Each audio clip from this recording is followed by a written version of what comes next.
What's up, everybody? Welcome to my channel. You too can be great. This is the Love and Hip Hop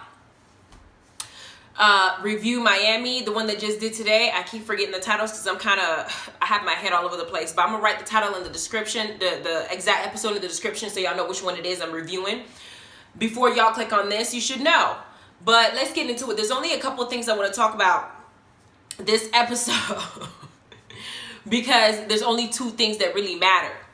Now, we're going to start off with Amara meeting up with Prima Donna. And she's meeting up with Prima Donna because she's trying to basically say that she's in a good headspace. After the discussion that she had with her being concerned that MJ's using her, she came to the epiphany that maybe that's not the case and she's happy about her relationship. She's trying to relay this calmness and happiness and kind of like serenity type mindset to Prima Donna. And while she's talking, here comes what's her name, Annie or Annie, come walking up, and of course Amara is not expecting her to join the meeting.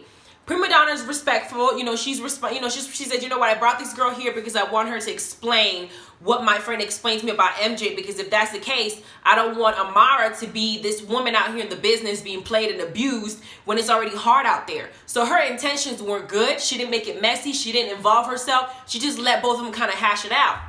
She introduces Annie, her friend, as Annie, her friend, as MJ's ex. And of course, Amara is already on the defensive. Like, I'm sorry, I don't want to be rude, but I didn't expect you to be here. This was supposed to be a meeting between me and Prima Donna. She kept it classy at first. But of course, Eddie, wanted to go here and express herself and let her know that her experience with MJ was as follows. She was the one fronting up all the money. She was the one doing everything. MJ was treating her nice. He's a gentleman. He was opening the door, sucking her toes, cleaning her feet, probably, wiping her butt when she's using the toilet, doing everything he can to make sure that she is she becomes dependent on him in every way. Hell, he was called, but he wanted to make himself,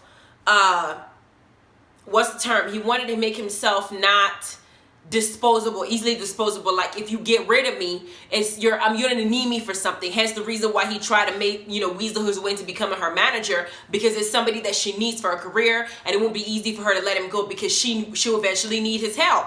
But she explains in detail her experience with MJ, and Amara at first she was ready to fight, but then she got it in her head that, you know what, I'm listening to this girl and this is everything that I'm kind of thinking about. I'm the one who makes most of the money. This man moved into my house because he didn't have a place of his own. He's not financially stable. I'm already struggling as an artist, trying to get myself together and trying to take care of me and my mama. But I'm paying for my assistant. But you come into my life, you don't come in with the same amount of coins. You at some point will be a liability. But what if we get into the hard times? Would you be able to go out there and hustle like me and help me? Or you gonna let me out there, just leave me out there to dry? Because according to NA, when things were hard, MJ didn't go get a job. But as Amara is listening to her, I remember MJ had done this Instagram video, whatever, on Instagram, we saw it. And he basically wanted to explain himself. And he let us know that when he dated Annie or whatever, it was 10 years ago. That's a decade ago. Obviously, he was a lot younger. Obviously, he was a lot less, less mature. He was a, starting artist. All these rappers and singers at 18, 19, 20 years old, they're only focused on their music. They don't really have a realistic perspective on how hard and how long it takes to really get yourself out there. So they think that they're going to go out there and they're so good and they're going to get all these money and they're going to be rich and have all these hoes around them, all this other stuff. It didn't work that way. But while he was young and charming, and they didn't have a problem so far as he was there fucking her, giving her everything that she wants and rubbing her feet and probably eating her out and do whatever the hell he wants to do to make her head spin. She saw herself as an older woman that was okay dating a younger guy. She probably felt like a cougar and she was willing to be his sugar mama. But now she wants to complain that the guy that she chose, who was clearly immature, clearly not the mindset of what it takes to be a man to go and get a job, treated her the way he treated her 10 years ago. So here's MJ now in a relationship with Amara. Amara listened to this woman, and I feel like Amara should have come to the decision on her own on how she wanted it with MJ, because she seemed to be listening to everybody but herself about what to do. She didn't listen to her mama when her mama told her to watch out for MJ because MJ wanted to get Julian out of the way so he can be the person in her life. The mama watched MJ weasel his way into Amara's life, move in, try to do everything for her. Her mama ain't crazy. She's depending on Amara and she wants Amara to pick the right person. Amara didn't listen to her about Julian. Then when MJ went and voiced something in private that Amara told him not to voice, he used the argument that he wanted to check him because, of course, a manager should not hop into bed with his artist, drunk or not, which is true, but it was something that your girl had told you not to repeat. You repeat it while you're on the show because you want to cause a fight between them so you can excuse your actions in getting her to break up with him as a manager when she don't have a backup plan yet. Of course, what does it do? Amara gets pressure, listens to somebody else to do whatever. Now she's listening to another person to tell her how to handle her life. Amara, I don't know if she's the kind of person that can think for herself in certain situations. She's strong, she's wise, she's smart, she's very observant. But when it comes to certain things, I feel like Amara still needs a little bit of guidance, and hopefully she's able to rely on the right person, because it seems like it takes somebody else to push her and maybe, snap her out of certain things, and then she starts looking and grasping at straws to try to justify what she did. Because before she got rid of Julian, she went to Trina. She wanted Trina to convince her that Julian is okay as a manager, so she didn't have to break up with him. She wanted some validation from somebody. She didn't want to listen to herself. She heard her mom. Her mom didn't tell her what she wanted to hear. It's like, I don't know. I feel like Amara, number one, you shouldn't take advice from somebody who's an ex from 10 years ago, who chose to date somebody who was immature, who chose to take him as he is, because MJ admitted in the video that he basically was, she wasn't working, he was a struggling artist, and she accepted him for who he was, which is a bum. So what's the issue now, 10 years now? Why are you listening to this girl coming to your face and telling you what I'm going to do for you? How do you feel based on how I treated you? And Amara says she feels like what the girl told her was the same, so she feels the same way, and she's screaming in Spanish, and MJ decides to go and starts doing the whole Color Purple scene like Nettie. I love you.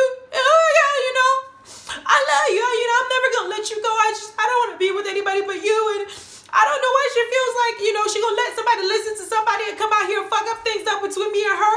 That's my woman, that's the person I want to be with for the rest of my life. Like, I know that I'm not perfect, and, I go through hard times and stuff like that, but I ride for her, I help her, I do stuff for her. Like, and he's doing this in front of her mama. Of course, her mama's like, listen, MJ, there's a lot of stuff that's wrong with you. She said it in Spanish. There's a lot of stuff that's wrong with you, number one. Number two, Amara is takes care of me. I need her to be in a good headspace, because we all gonna be messed up if she's not in a good headspace. You need to give her some space, i.e. I don't want you with my daughter, so stop crying and leave. So what does he do? He's being dramatic as he's leaving. I love you. I'll fight for you. No tears. All the tears are gone, by the way, in like seconds. I'll fight for you. I'll always want you. You're not going to be with anybody but me. You don't own her. She can be with whoever the hell she wants to be with. If she don't want to be with you, just like, he's like, you'll never be with somebody other than me. I'm not going to let you go. And then he's doing that whole Color Purple scene, like, like what, just dramatic as hell. I can't. But Amara, she's crying. Obviously, she loves this guy. MJ leaves. We end up seeing a scene where MJ goes to discuss with Shay what happened between him and Amara, and Shay's like, when somebody comes to you and talks to you about your man, you're supposed to be able to protect your man no matter what, which is true, and that if MJ's gonna fight for Amara, Amara needs to fight for him too. But of course, that's her brother, so she's gonna defend him. At the same time, she made some good points with regard to supporting each other. It has to be fair, it has to be equal. She also talked about some girl from 10 years ago coming up and saying this, it does seem kind of fishy. And of course, VH1 wouldn't want to be messy, had to go and dig up something on Amara and MJ's relationship and picked an ex from 10 years ago, paid her some coins, had her on TV so she could ruin somebody's relationship and go on her crazy self. I was like, wow. Okay. Then we got the next important thing that happened in this particular episode. Chip is supposed to be managing Sukihana and the group since Trina and them kind of didn't work out, and she was supposed to help him out, but Alvin then popped himself in, snuck into the little mix, and decided that he's going to manage them and he's going to help him get these coins. So they decided to give him a chance. He takes them to this, I don't even know where they went. They're on a bus. Freaking Bobby shows up in his fashion looking like he took an ass from the Easter basket. So colorful. All these different colors are going on. I don't know if he's trying to do a new style. The style doesn't work for me. Maybe it works for somebody else. But to me, it's too bright. It's too colorful. It's too much for me. That's not my style. But he shows up. He's joining the group. It got Chameleon. They got the other girl, Eyelashes, her brat. You got Sukihana and her ghetto self coming in there, and they're supposed to go and do this performance because they want to start getting themselves out there and touring. Tip warned them to be careful because Alvin don't know what he's doing. He's not really experienced in this area, but they decided to give him a try. Of course, he drives him up to this motel in middle of nowhere. You can see the tumbleweed coming out the corners, and Sukihana gets out the freaking van, and her ghetto self is trying to run across the street. She is so funny, and in the freaking green screen. She's talking about how she's ghetto as hell, but she's not finna share a bed with some roaches. She don't want no roaches cuddling with her. She's ghetto, but not that ghetto. And that this place is not the place that she wants to be. She wants to go take her princess behind to a good hotel, and her and Chameleon leave. Meanwhile, Hood Brat decided to stay with Alvin and Bobby at the Roach Motel to try and figure it out because they're here to make some money. They get to the next scene in this, they go to some country bar or whatever where they're supposed to be booked and busy, supposed to be packed. They're supposed to be performing, and oh my God. The crowd was a bunch of white folks. And they're about to sit here and listen to what is essentially ratchet rap music. And these are like, some of them are old folks. And we're sitting here and I'm looking at them like, did Alvin book this? Sukihana is a whole mood. She gets on the confessional saying that she wanted to beat Alvin's ass with that ribs that he keeps trying to make. And I wanted to do it too, because why on earth? What kind of crowd is this? This is, of course, the middle of nowhere. It makes sense. Y'all are out in the boonies somewhere. So, of course, this is the crowd that you're going to attract. Like, there's nobody here that's going to be listening to this type of music. But they decide to do it anyway because they got to check for it. And, of course, Sukihana decides that she's going to pick up the microphone and she calls them niggas. I was like, soon as she said it, the old people was like, ooh, can she say that? That is inappropriate, young lady. Wash your mouth out with some soap. That is not something. We are church-going Christians. You should not ever in your life let those words come out of your mouth. But they're looking at her like, what did you just say? And she decides to drop the microphone. She don't want to perform. Chameleon decides, you know what?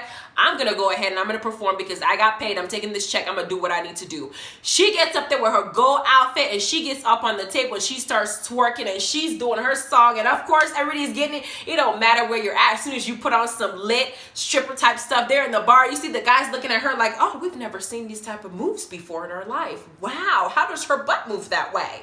She's over there twerking, shaking it, doing everything. She's literally opening up her legs like stripper, twerking with her legs up in the air. You look in the corner, there's some dude in the corner like trying to act like he's popping because he was, it was funny to watch. I feel like Sukihana, Chameleon, Hood Brat, eyebrows, her and her eyebrows, and Bobby and Alvin and Chip should have their own like little skit.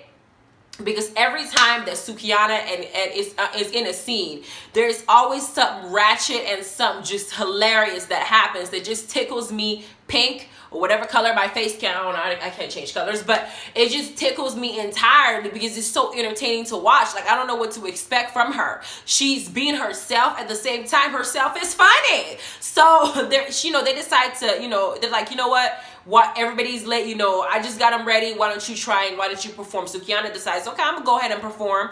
She gets on the mic, she does her little dance, she does her little twerking, and everybody's sitting there, all the old folks are sitting there going, yeah, oh, we love this, we see this on TV, we don't see this in real life. I'm gonna go home and tell my kids that I have experienced black culture for the first time, and they're enjoying themselves. And I was like, damn, I would watch them by themselves outside of Love and Hip Hop because they are funny as hell. They really are. Anyway, that was this episode. The next episode, we know that during this particular episode that just did, we know that Trina and Joy want to go to the Bahamas to kind of commemorate Trina's mom dying because that's where she was, she grew up in. And they want Trick to come along to kind of maybe clear things up, make sure, get his mind off things going on. But next episode, apparently, all this VH1 and all the, Mona and all the stuff that she's trying to do, trying to really use his personal life to make a show. And he's not having it. He's over it. There's a lot of little stuff that we find out. We find out a Hood Brat and her eyebrows, the boyfriend they're dating, he did not let her know that he was married. And so we're going to figure out what that little lying fool is going to have to deal with. Was she... Either she's going to justify it in her head and say, oh, well, they've been separated for X amount of years. Or she's going to get down and let him know that he should, if he really felt like he wasn't doing nothing wrong, as a man, he had every right to stand up for himself, stand up and tell this woman the truth without having her so invested emotionally in him, because that's messed up. It was manipulative, and I don't like that. Anyway, please like, subscribe, and the notification bell. I'm going to also post my review for Love and Hip Hop New York Season 10, Episode 13. That episode also had me have a few things I want to talk about, so go ahead and check it out. You guys have a good evening. Love you. Bye.